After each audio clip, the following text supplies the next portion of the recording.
नमोऽस्तु ते महादेवी शिवे कल्याणि शाम्भवी। प्रसीद वेदविनुते जगदम्ब नमोऽस्तु ते। जगतामादिभूता त्वं जगत्त्वं जगदाश्रया। एकाप्यनेकरूपासि जगदम्ब नमोऽस्तु ते।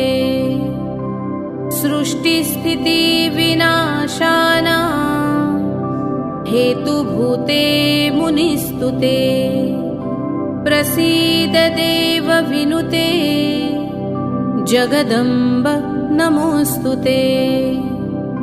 सर्वेश्वरी नमस्तुभ्यं सर्वसौभाग्यदायिनी।